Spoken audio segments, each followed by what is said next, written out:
I'm Eric. And I'm Darrell. Happy anniversary, everybody. This week marks 1 full year of the Eric and Darrell channel. Let's talk about the one video that started it all.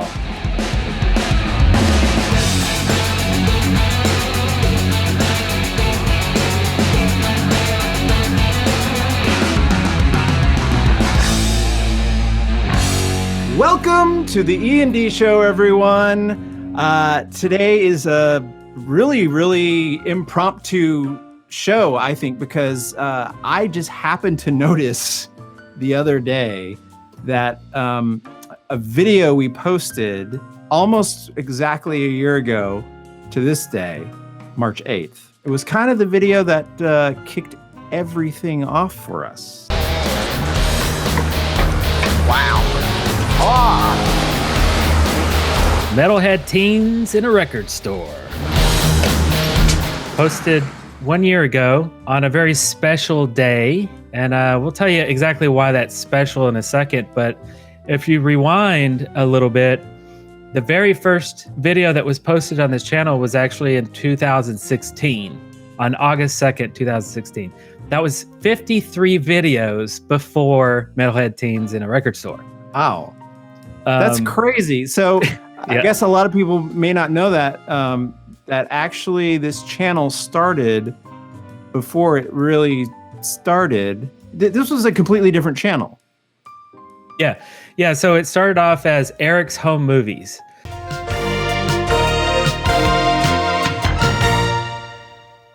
Just started it in 2016. It was around the time that my dad was diagnosed with cancer and a brain tumor specifically. And I just thought, I should just upload everything that I have, like old home movies and just stuff that I don't think my parents have really ever seen. Or if they did, they probably don't remember. Just in case like random people come along and see my family videos.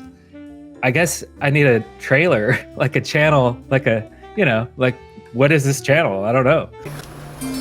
It's all here. Every embarrassing moment right here on YouTube.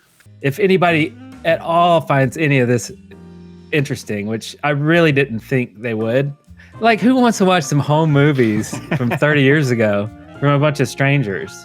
It's weird. But a lot of our home movies are actually like skits and they're edited, right? Because we've been filmmakers since we were little kids. Every time I got like a comment from a random stranger, I thought, oh, this is creepy. It's like somebody like peering into my life and like they're in my house, in my childhood house, and they're watching. I mean, I thought it was cool, but I kind of thought it was weird too. About every couple of weeks, I would upload a video.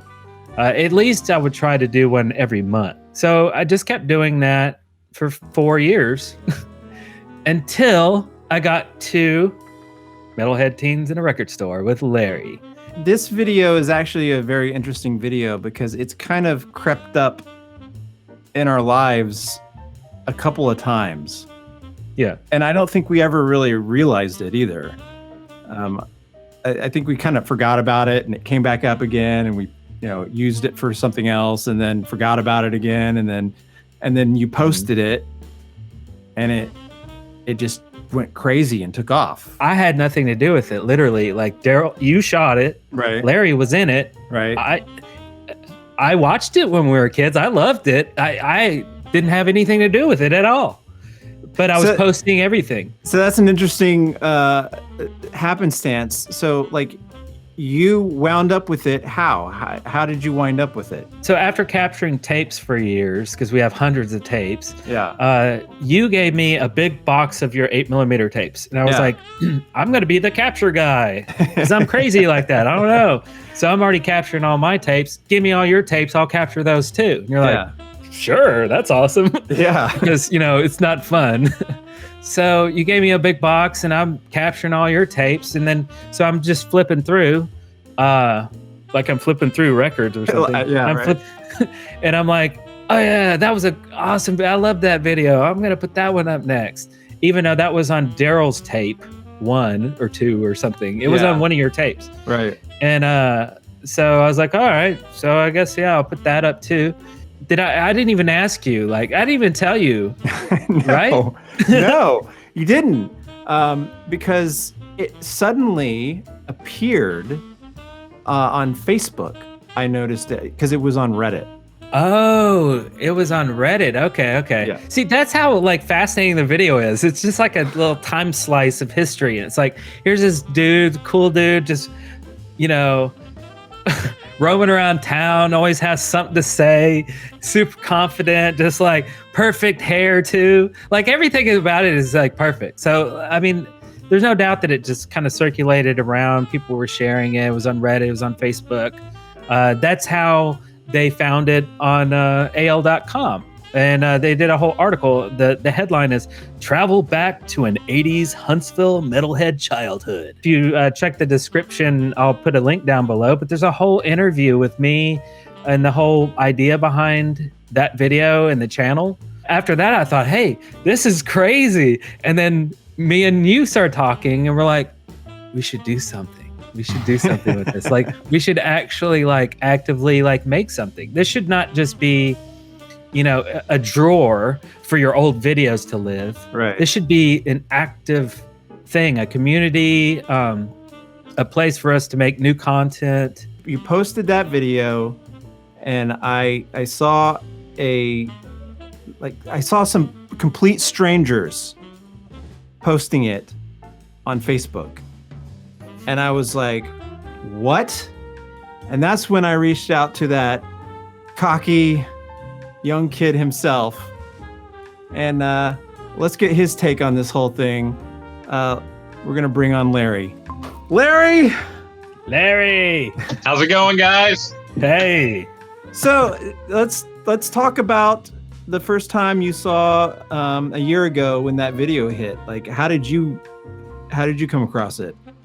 Okay, well, you know, I think everybody knows that I'm a lawyer now, Right. and you know, I've got Facebook. I'm not very up on some of the other technology. I don't even know what a Reddit is, but you know, I've got my Facebook with some friends and all of that stuff. I just remember, you know, COVID was sort of setting in, things were getting shut down and stuff like that, so we weren't in court. You know, trials were stopped. You know, we weren't in court a whole lot. Nobody really knew what was going on. So I spent a little bit more time on Facebook during that time than I normally would during the day. I usually would come in the morning, check it, and then, you know, check it at lunchtime. And, you know, I guess like a lot of people that work. And, but during that time, I just started getting tagged, like, you know, started off a couple of times. And then it was a couple of more, and then a few more, and then it seemed like every time I turned around, a colleague or just a school friend or whatever would tag me in it and like, hey, is this you? Hey, is this you? And clearly it was me, but you know, we've all moved on from that time in our life, so I was messing with people a little bit, kind of distancing myself, saying, oh, you know, I mean, you know, maybe it's not. And it was kind of an inner joke with a lot of my closer attorney friends, you know, where, you know, I would joke around and say, that's not really me and all of that. And I guess people thought I was being serious because then a few friends would start like sharing some photos of me from that time period, you know, candid shots that they had here and there, you know, and I was like, yeah, it's me, you know, that was me. And it was a little cringy for me at the time, you know, at this point in my life to look back and see how I was. But I guess I realize that's probably how I always have been. I just do a little better job covering it now. But no, it was good. Probably one of the funniest parts was when one of the judges had actually sent me a private message on Facebook and was like, hey, you know, a friend sent this to me. And, you know, so I couldn't lie to the judge. The cat was out of the bag at that point. But yeah, it was just people, you know, sharing it, tagging me. Then I had family members that don't get on Facebook a whole lot, you know, doing the same thing. I've got family up in like Ohio. I have family, you know, other places that I don't talk to a whole lot, you know, we're Facebook acquaintances or friends. And, you know, they were tagging me and sending me messages and stuff. And the part where it got really weird, I thought for me was when, and I think I heard one of you mentioning when complete strangers were sharing it or whatever, when I would get, I started getting like messages from complete strangers, you know, talking about how they enjoy the video and they think it's really cool. And, you know, it started off, it was mostly people from Huntsville that really kind of like the old stroll down memory lane, I guess. But then I started getting a lot of messages from all over the place, you know, outside of the U.S. and everything. And I guess it's just that time period people could, you know, really relate to it. I've had a lot of people, I still have a lot of people that message me, and I try to converse with everybody. I stay pretty busy, but so I don't get back with everybody as quick as maybe I would like to. But, you know, yeah, they'll message me. And the recurring theme was, you know, kind of, I grew up during that time, man. That was me, you know, you and Darrell walking down the street, you know, that was pretty much every day of my life too. And really that's what it was. You know, I explained to people, you know, I guess during that time it was strange to have the, you know, it was strange to have it all captured on video. For them, it was strange. For me, it wasn't that strange because, you know, you guys always had a camera in your hand during that time. And I explained to people, and a lot of people were surprised to find out that it was no grand plan that day. In fact, I don't even really have any specific recollection of us shooting that video. We did stuff like that. You did stuff like that all the time. I happened to be there that day.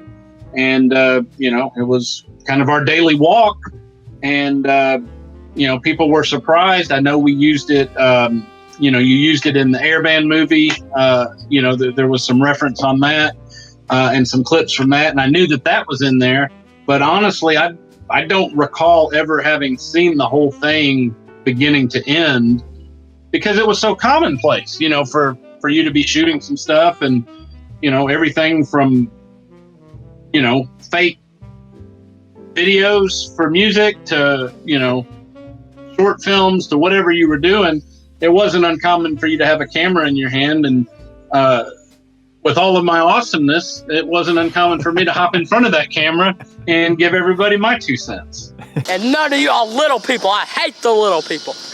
That video was strangely posted on an interesting day, which I didn't realize until just this week when you reminded me, Darrell. Very strange happenstance. Yeah, I had no freaking clue. Okay, so metalhead teens in a record store which has over 1 million views, approaching 2. I don't know. It's got a lot. Like 1.2 million, something like that. Yeah. So that was posted on March 8th, 2020. Right. So what is special about March 8th, 2020? March 8th has got a special ring in it for me personally, and it should for Darrell too, but he's too cool to acknowledge his checkered past, I guess. But March 8th, 1991 actually marks, that was the last performance of McCabrey, the greatest air band of all time. I remember that date, and I remember that performance, even though I don't think Darrell does. You know, in 1991, I had turned 16 a couple of months before that performance. And admittedly, by age 16, airband wasn't quite as cool as it was when you were 13 and 14. Yeah. So McCabrey was not performing regularly at that time.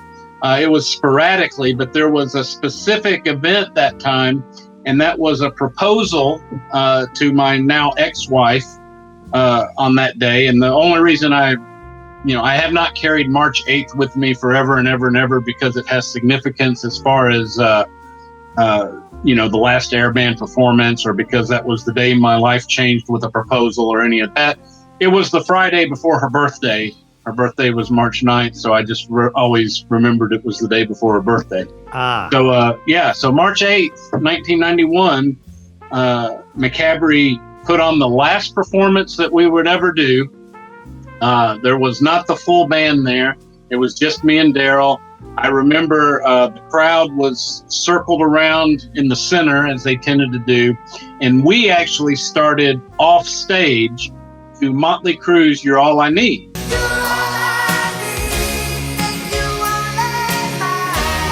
And so as the music started, that's a little questionable tune, I guess, looking back on it.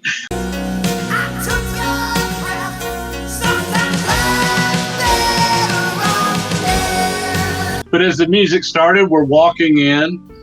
Darrell's, he's on lead guitar. I was going to be doing the singing, of course. And, so we're singing the first verses. We're walking to the crowd, and we get to the opportune point where we reach the main part of the crowd. Everybody's going crazy, and I'm doing the singing. And then when the chorus comes, I pull her up on stage, where I was doing my performance, and, hit a knee and asked her the question. And, she said yes. And then, a year and a half later, it was all over. But, it was it was nonetheless an important step in the Macabre, history there. Larry, okay, listening to you talk about this, like, for someone who doesn't know, they are going to picture an arena and a stage and like a real band. But I think you need to level with people. What actually are you talking about? What was Macabre? The greatest air band to have ever existed. Fast fact about the air band, we've never lost finals. Just thought I'd tell y'all that. Let's go. I'm going to have some of my colleagues from yesteryear, in the 80s and 90s, disagree with me about it being the greatest because they were in competing air bands. But they didn't hold a candle to us.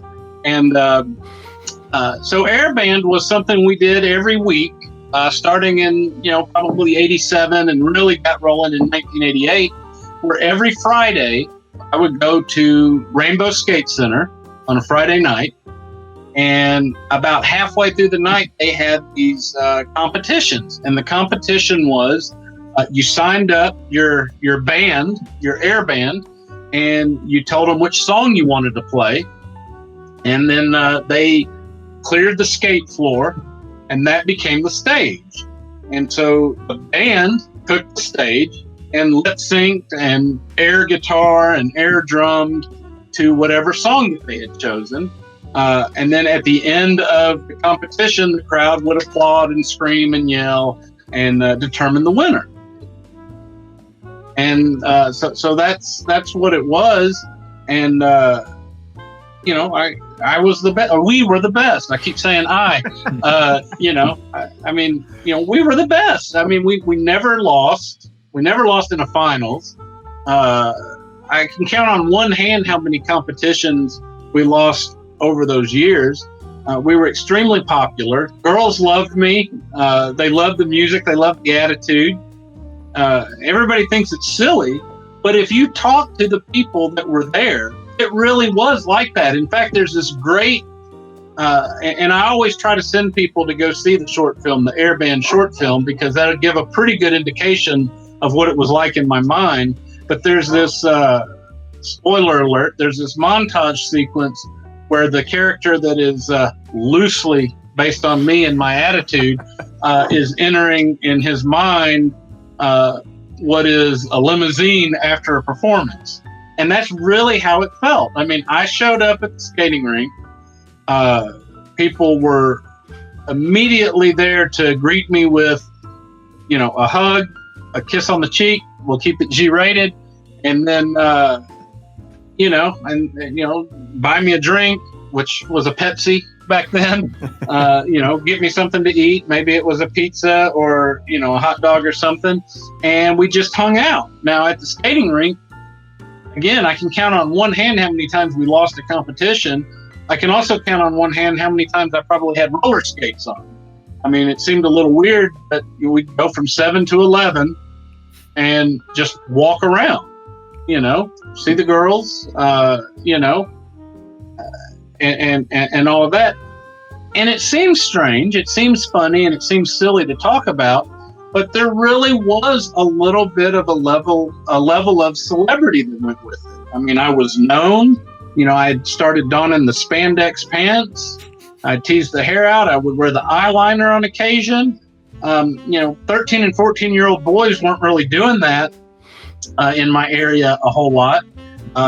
I wouldn't dare do it at school for getting my ass kicked probably, but at the skating rink, I was like a rock god, you know? And that's just how we rolled. And then, you know, that's where you ran into your friends that didn't go to your school, because let's face it, back then there was no internet, there was no Facebook, you know, video chats like this, you know, were non-existent. So it was your chance to catch up for the week, to see your buddies, to see your rocker buddies. And, you know, we took it so far. I know it sounds funny that I'm so proud of this, but, you know, when we started, the crowd was not on the floor. They had to be off the floor. We were so popular that as time went on, the crowd would line up on the floor, and then they'd get a little closer and a little closer and a little closer, to the point where when we were performing, we had only this little small area because they were surrounded. But it was great because it, you know, kind of made me feel like I kind of knew what, you know, Motley Crue and Def Leppard and Poison and all of those guys were going through every night. You know, they're up on stage, you know, the guys are high-fiving you when you come by, the girls are wanting you to grab their hand and everything. And it was just awesome, you know? And then people laugh, you know, people like Darrell laugh, you know, it made me who I am today.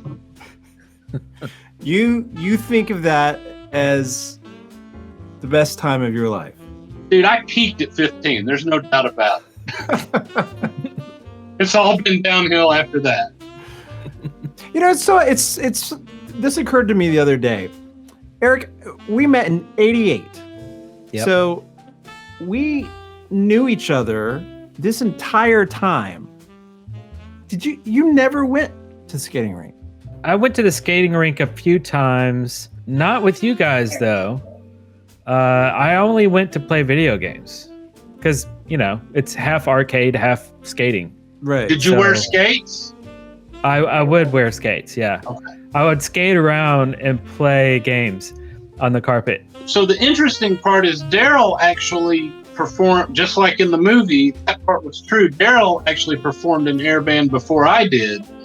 Some band was running short a member and they needed somebody. And so, you know, Darrell was right there. I don't think he even knew the people. And they said, hey, you want to get up here and do this? And he said, sure. And I remember they played, it was Def Leppard's Women. That was the song.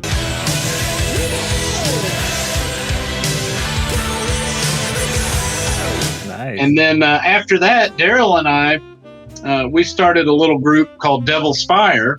I'm going to give the Macabre history now real quick.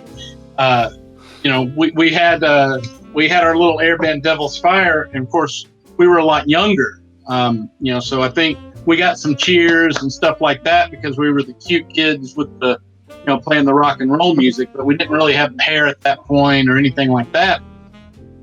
So you fast forward to our neighborhood friend Tommy. All right, so Tommy Tacon originally says he got tired of hearing us talk about our air band. He was like, "Well, I'm starting my own air band, you know, and it's you know, and it's going to be called Macabre." And so I don't think he ever got it launched. And he and I actually were the original, you know, I guess it was his concept, his band name and everything like that. And then, you know, we went and Pour Some Sugar on Me was the first performance that Macabre ever did.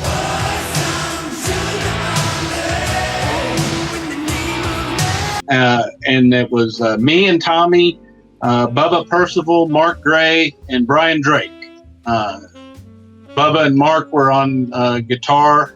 I guess I was the bass player, Tommy sang, and Brian Drake was the drummer. And it just kind of started from there. Darrell joined later. He didn't go skating every single weekend like we were doing. And then at some point, Tommy had moved to the Birmingham area, about 100 miles south. And that's when Darrell started, you know, kind of, and Darrell performed with us a few times too. But after Tommy moved, that's when Darrell and I were really kind of the, I would say, the driving force. Did you have like a bass face that you practiced in the mirror? You know, we did do some rehearsals. I was more concerned once I ascended to the lead singer position. Yeah. because I knew the hip gyrations, the way I held the hairbrush as the microphone was going to be very important. To this day, I'm a little embarrassed to say that if I've got music playing, if I've got my Alexa playing some music or something like that, and there's a big mirror in my living room, I'll still do the poses. I'll still try to stay in practice because you never know when the reunion may happen. Never know. I just want to make a little side note here about backing up to when you were talking about the first time that I did Airband, which is represented in the movie Airband. I was wearing skates. A failing of mine as a filmmaker, if you don't show it in a movie, the audience doesn't see it. And I really missed an important part in shooting Airband because I never showed a wide shot of my character on the skates. The first to take the stage in an airband competition. Hey, you. Our guitarist just dropped down. Will you do it for us? Sure. Come on.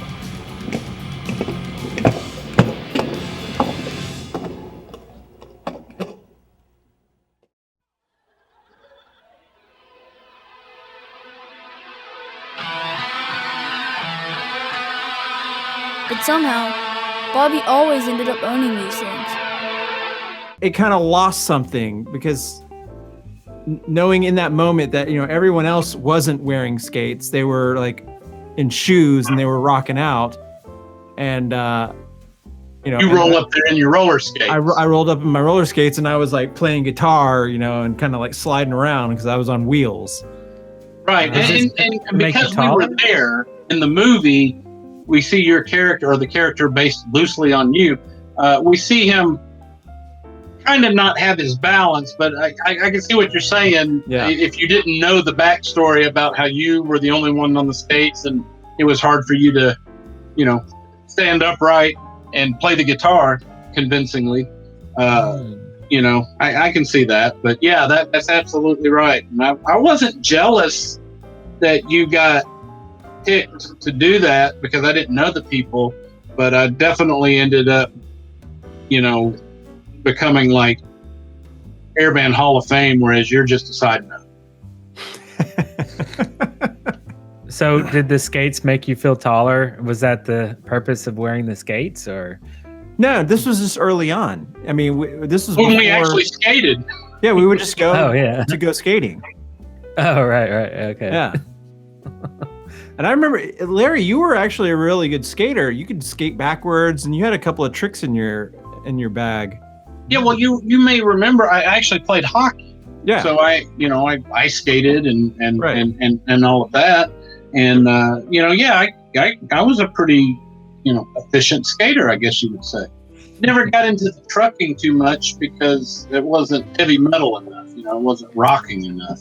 Right. Yeah. But I could skate. I could skate back then. I remember trucking. Yeah, that's more like disco, maybe. I could hear like you could truck to some ABBA. Well, I think back then they were trucking to Salt and Pepper. Salt and pepper. Oh, okay. Yeah. Some like electro or old school hip hop or something. Yeah, I can see that. All skate, everybody. Yeah. That was it. We Rainbow was my home. We did try to branch out, like I said, over to the other one. There was another very efficient airband over there. That other airband had a really, really cool frontman that, for whatever reason, we just never saw eye to eye or got along. So it became this rivalry between his airband over there at Carousel, our airband over at Rainbow. I remember we went over there one time and, we won. And I guess that didn't make him happy. So they came over to our place and then they beat us. That was one of the times we lost. And, looking back on it, it was because, you had the same crowd. So they were just happy to see something different, I think. That's somewhat represented in the movie, too, with the, the rival band Whiplash. Yeah, we were very popular to where, I think we were the first ones to, I would take my own records. We would want to play songs that we liked. Oh, yeah, I totally forgot. That they didn't have. You want, you want the third song on the B side of Kisses Hotter Than Hell, they're not going to have that record at the skating rink. So we would take our own record. Yeah. And we would, pick which songs we would want to do. And then we would win so often. And this was kind of a bad time for me. We would win so often that they started talking about not having it. Like, there's no reason to have the competition. You'd win every week. So I would do things like not sign up, until after everybody else signed up, or sign up a different band name, so people wouldn't see McCabre on there, because we would be the first ones to sign up. And after we kept winning, other people would come up and say, oh, well, McCabre's going tonight, I guess we won't sign up. And we'd only have 2 or 3 in the competition. They were like, well, if that's all we got, it's not worth doing. So I'd come up with different band names and tried to, hide that way, because I was really, really bummed if, I felt like the whole week was wasted if I didn't get to perform. And it should be noted, you didn't get to do the whole song. It was usually probably a 2-minute clip. It was a 2-minute clip that they, let you go. Usually, they'd start fading it out for you, after a minute and a half or 2 minutes. But yeah, there were a couple of weeks when they just didn't have the competition. And my whole world was ruined. I mean, it's like, well, what, life's not even worth living. I didn't even get to perform for my people. Speaking of people, it's been a year of this channel, and it's called the Eric and Darrell channel, but Larry, you're such a huge part of it. Well, like everything, just like McCabre, you were in McCabre, but I was a huge part of it. So It's been a very, very interesting year for everyone on the planet. This channel really, really took off, and we went from that one video being posted, some talk about it from complete strangers, and it having 3,000 views, and we were like going, oh my God. Yeah. Flash forward a year later, and the channel's at 72,000 subscribers. That video alone has been watched 1.2 million times. What are everyone's thoughts on the impact the channel has had on our lives over the last year? Well, it kind of feels like I finally have a place for my creativity. I have way too many YouTube channels. Most of them are dead because they got too weird, or just people were not watching them because it just made no sense. I have a lot that just make no sense to me, like bizarre concepts. Because I just want to create all the time. I want to do stuff. It's almost like if you consume too much, it's just like, I want to create now. I know that there's an audience watching, and this is something I wanted when I was a kid. Literally the same content. I mean, actual same content, right? From when we were kids. So it's cool that it makes sense and it works. You think you can do it forever, Eric? Is that what I'm hearing? Yeah. I mean, I have no doubt, and I don't understand why I wouldn't. Well, that's very Gene and Paul-esque of you right there. I mean, as you guys get older, maybe you just get a couple of replacement guys to stand in for you, and and then they can play your videos or something. Yeah. They can pretend to be you. It works for a couple of guys. Yeah. How about you, Darrell? How's it changed for you? First, I'll start with a bit of levity. I'm not a very political person. I'm not a very anything involving a lot of seriousness or things that people get worked up about. I always just kind of stray away from it. So the internet, I'm constantly hearing people talk about how the internet's full of trolls and all this negativity. And I have always just kind of removed myself from that element, but I gotta say, I got my full share of it once we really started getting into this channel, because we started that show called Aging Metal Bands. Welcome to Aging Metal Bands, the show where we find out who still rocks and who does not. And oh my God, I was just naive. I was completely naive about how the internet really, really works. And I remember when we first started that show, I would stay up all night after a video was released and just like, getting my blood boiling from seeing these comments of these like just random internet people like just talking shit about us because we were talking shit about their, rock gods. And Say it, Darrell. It was White Lion. Say what? I mean, all of them. I mean, so many times, so many comments. And that was an interesting lesson to learn. You just got to roll with the punches. You can't really take it to heart. There's just a lot of people. I mean, I actually had situations where like I confronted people, I would respond to their shitty comment and then they would immediately back down because I didn't realize that You're the man. No, there's a whole class of people out there that, that's what they'll do. They're just looking for some sort of response. They're not actually trying to necessarily say or convey that shitty thing that they said, but they'll use it as a means to get a response because they just want, some interaction. I don't know. It's human psychology, I guess. People just want to be recognized. But if you call them on it, they'll back down, and then they got what they wanted, and they're not there to actually. Then you'll get the serious White Lion fan who's gonna ream you hardcore for not knowing the greatest fucking guitarist of all time who no one's ever fucking heard of. Who was in a shitty band, and they'll just lay into you, and they mean it 100%. Whatever.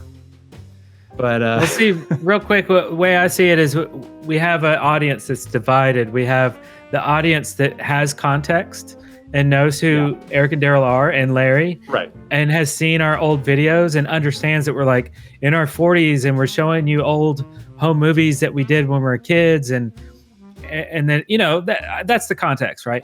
And then you have these videos that have more wide audience appeal, like aging metal bands, because people are searching for Metallica, Motley Crue, and Poison, and Cinderella, and White Lion, all these. So YouTube, in its holy algorithm, figures out, these people have audience and lots of people, and they seem to update every single week, and now they have a wide appeal topic, and so now I'm going to grab people that are interested in these heavy metal bands.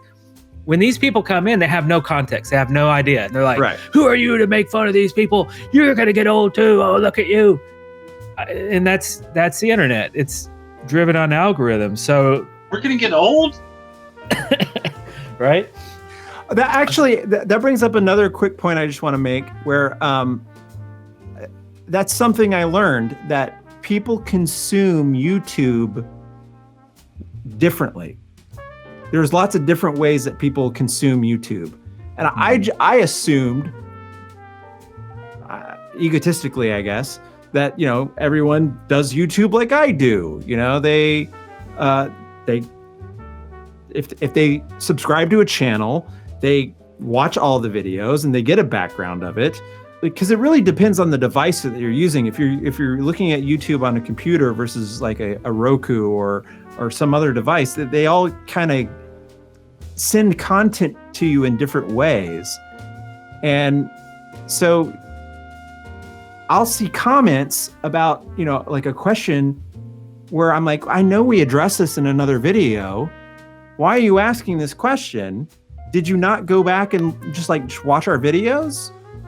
But that's just how some people consume YouTube. They just take whatever's fed to them. They don't do the research themselves. Right, and that's the algorithm.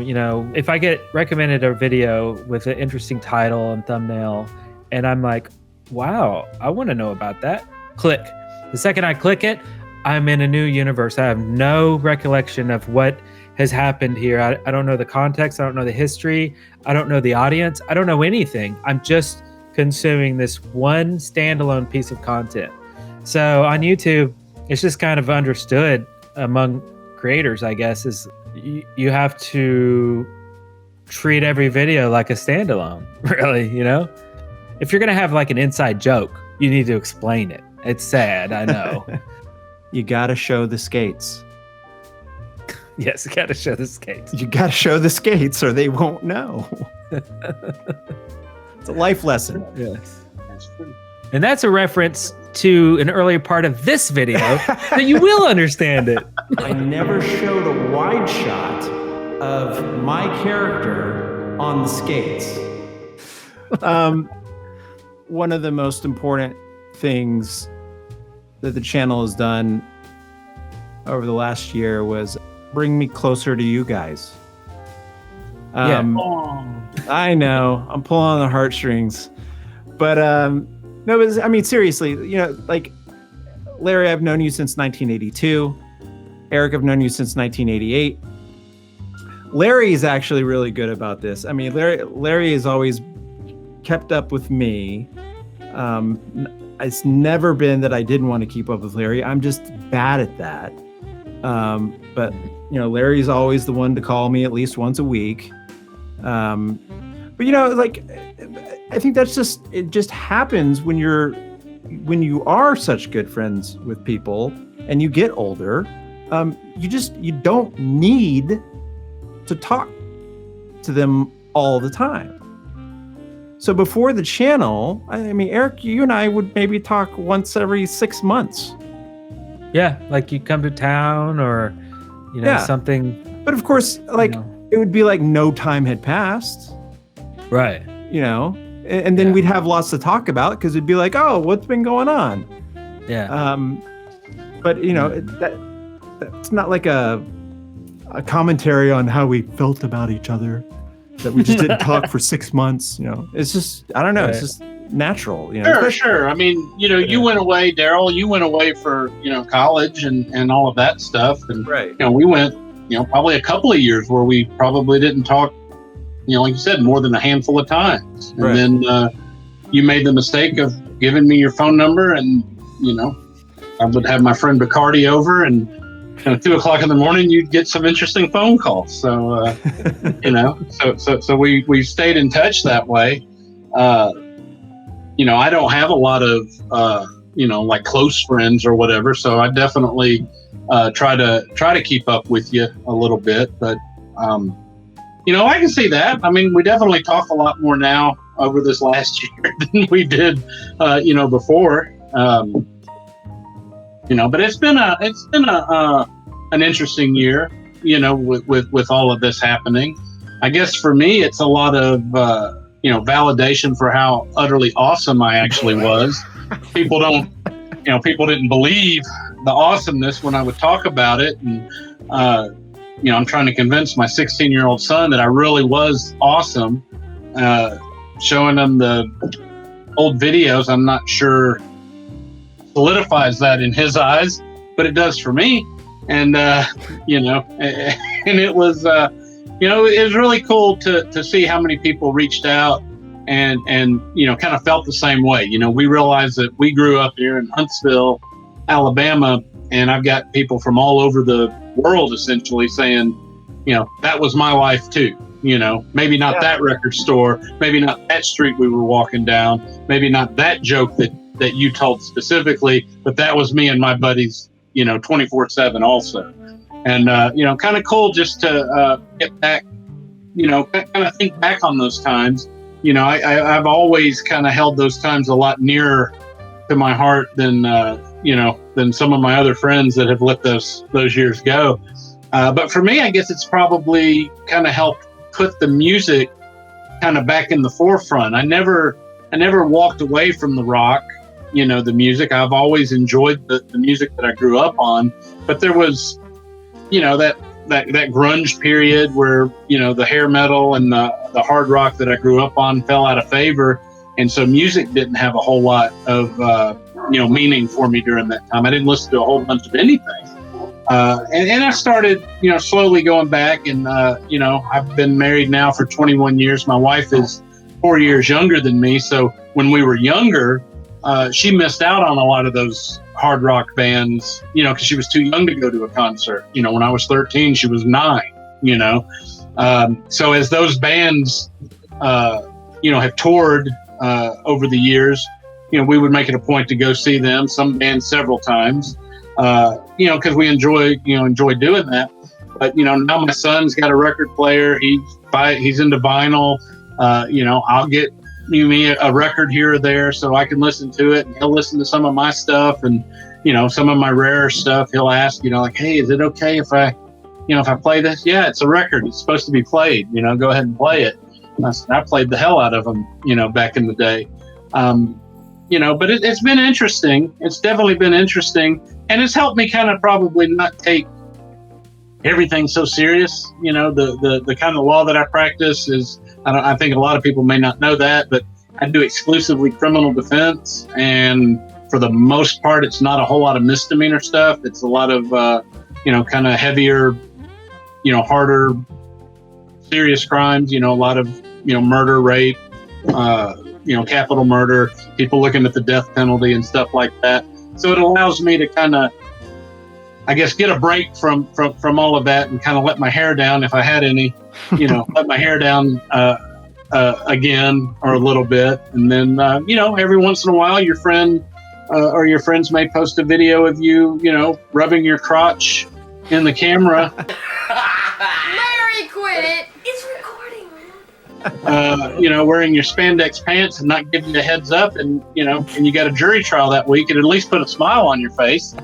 You hope to God nobody on the jury has seen it, but or your client, but it's all good. It's all good. And we have more young Larry videos, by the way. We're not done. I'm gonna have to get with some of my family. I think there's some home videos that maybe Darrell's never even seen that I don't remember. So maybe I'll have to get with my cousin Gina and see if what she can dig up. She thinks. Seriously? Yeah, there might be some stuff. I don't know. Ooh. Give the tapes to us. We will process them. Can you do VHS? Yes, we can do VHS. Okay, it's probably going to be a bunch of garbage too, but yeah, we'll do that.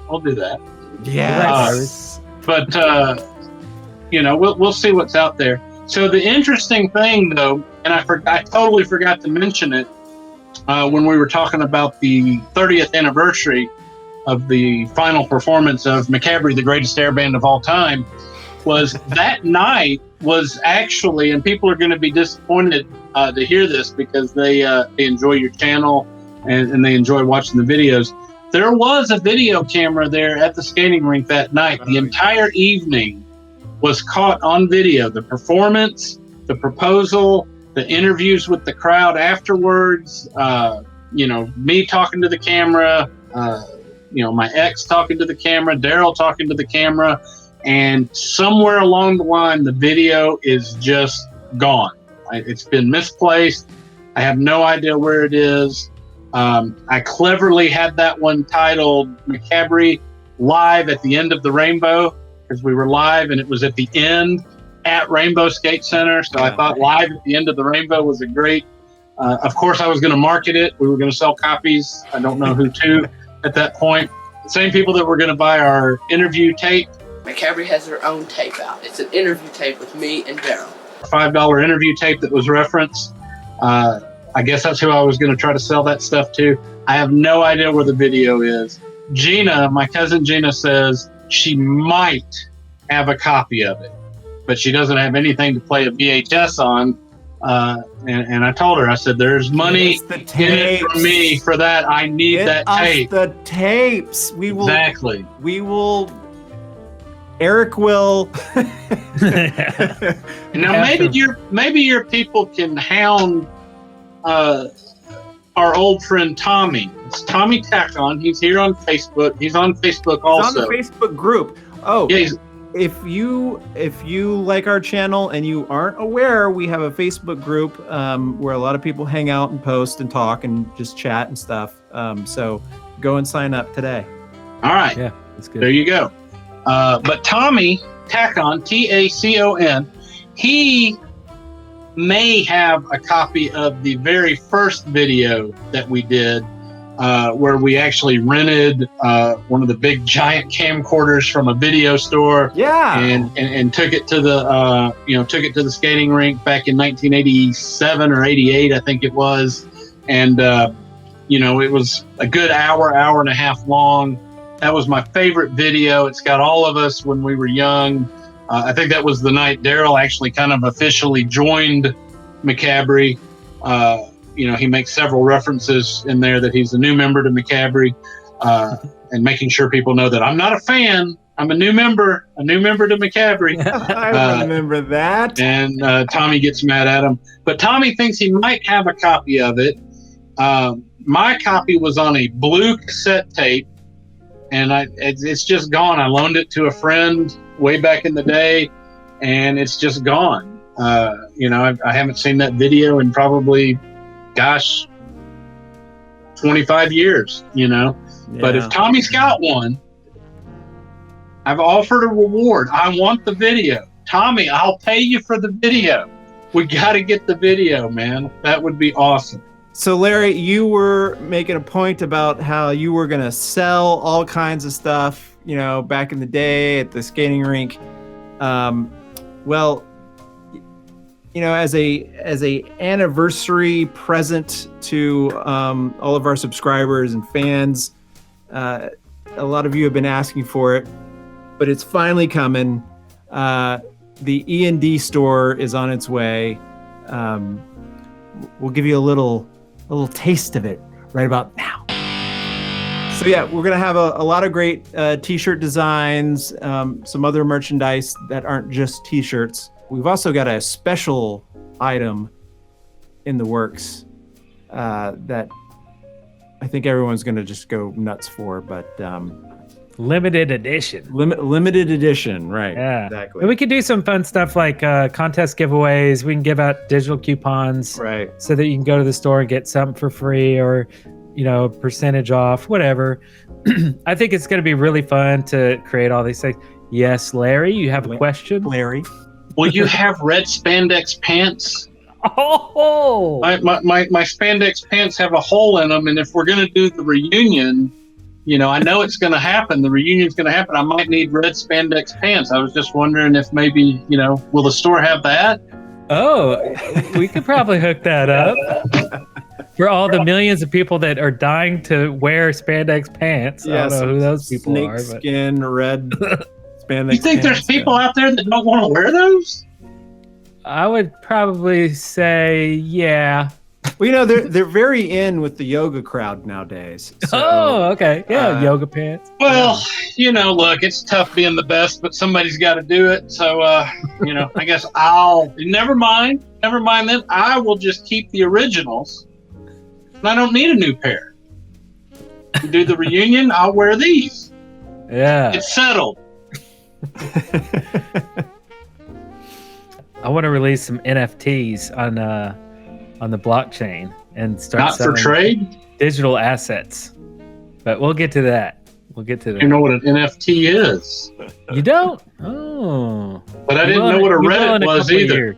Well, call him sometime and he can bore you to tears over the subject for about 2 hours. Is it merchandising? Yes. Is it something that can be sold? Yes. Oh, I like that. Taco Bell's selling NFTs. Yeah, look it up. It's a new marketplace. It's a new thing. It'll be big in about 3 years. I think right about now is probably a good time to roll the credits. Oh, are you going to fire anybody this time? I like that guy. You? You're pretty good. Yeah, good work. Good work. Thanks for helping out on the E&D show. All right, and you? Yeah. He's a good guy. Love your work. Love your work. That one is not a good one. Wait. I know that guy. I know him. That guy? That guy? Yeah, right there. What are you doing? You're fired. Get out of here. Oh my god. Man, you're lucky to get fired by Darrell. He's a regular Donald Trump. All right, well, with that, we're out, folks.